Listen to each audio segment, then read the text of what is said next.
Well, I agree with you, and I do know that the truth has a unfortunate byproduct, but it's worse, though, I think, for people to never even know that truth, but subconsciously kind of based in this really sick, dying culture. I mean, there's no doubt we're as decadent as anything the planet's ever seen, and I find a lot of people get depressed, but then years later, it's almost like a delayed time bomb. I see some of the apathetic later come out of it.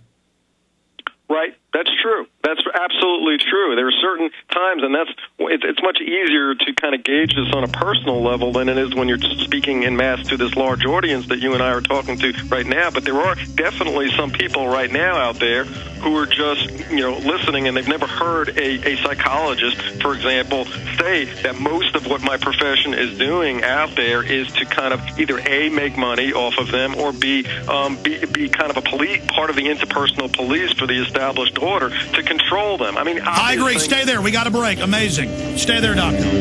People have been emailing me. Jim Cramer is not our advertiser. It's a Genesis advertiser. And I guess we're getting so big, Jim Cramer's ad agencies come to us. This is the guy calling for world government last week and saying the Illuminati's good.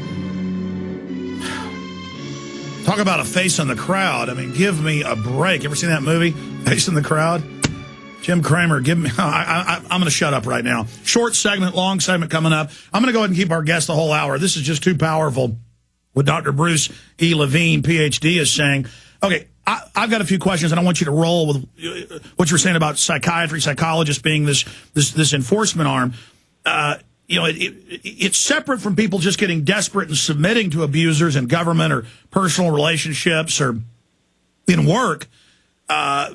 There's even more extreme things like the Stockholm Syndrome, obviously, where people defend their oppressors. They do a little Crime Stop Orwellian trick of saying, I like the abuse. It's good. It keeps me safe, as almost like a psychological evolutionary system to make them not feel bad and to love their servitude.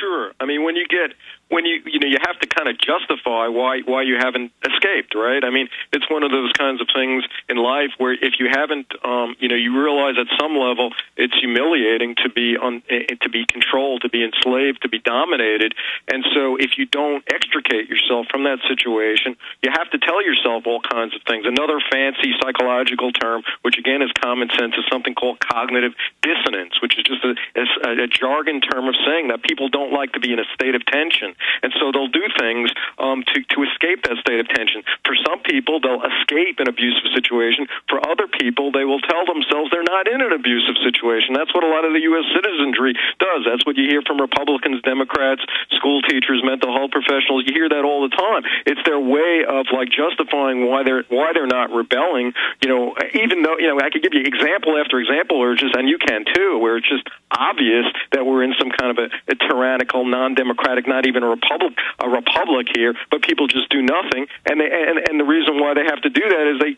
justify it with all kinds of stuff. Is it may not be great here, but we're still living in the greatest country in all the world, and all these kinds of other statements like that, which are evidence of people just so not wanting to deal with the humiliation of tyranny and slavery that they have to tell themselves all kinds of lies.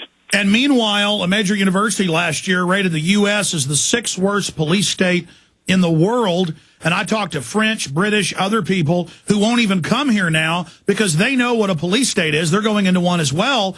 And we're losing most of our tourism. And still people say, no, we're free. We're free. Right. Right. It's sad. I mean, one of the kind of things that really got me thinking about how sort of sad it was that after the 2000 election, which again I'm certainly dislike with a passion George W. Bush and was no fan of Al Gore, but the reality was after that election, that a Supreme Court justice, says basically this is a sham. He said that we don't know who the hell really won here, that nobody should have any confidence in the rule of law. These are the paraphrasing of what Justice John Paul Stevens said. And, you would think in any kind of country at all, any kind of nation, where you had 50, 60 million people voting for a guy, and they realized they got just totally screwed, totally disenfranchised, you would have a major population out on the streets. I mean, that's what you saw in Iran, right? You saw that in Iran. You saw up to 3 million people in Iran upset about their election fraud. You saw it in Mexico. And what's happening here in the United States here is, why is it that when we have our election jokes, our pseudo-democratic processes, we have even less guts, less courage to get out there than these other societies, which we make fun of here in America as banana republics or as total tyrannies? Why do they have more guts, more courage than we do? Coming up, I want to get into the psychiatric/psychological system. I mean, obviously, you can get a pastor, or there are a lot of good psychologists who actually help people, who are loving, but you also get a lot of control freaks, a lot of people that end up abusing their patients, and you talk about them being enforcers for this oppressive system. I've had Psychology Today and John Gartner, and he wrote an article saying, basically, I'm a schizophrenic. There's no world government. I'm lying about everything. And when you really read his piece, it is what is mentally ill or purely deceptive. I mean, if he really believes the things he's saying about me, I mean, here's an example. Coming up after the break, Tony Blair was on Fox News yesterday and said it's a conspiracy theory that they lied about WMDs. They just use that term conspiracy theory for anything now, anything questioning the government. Right. I mean, we've got a long history, my profession, of pathologizing, medicalizing things that we don't like, that create some havoc, that don't go along with the official order. I mean, it goes back to, there were doctors in the South during before the Civil War there who viewed slaves who fled. They had some kind of mental illness. Why would they want to leave a plantation? I mean, if they didn't have a mental illness, and you have, I mean, just very recently. Stay there, Doc. Long segment coming up. We'll break it down. We'll be right back.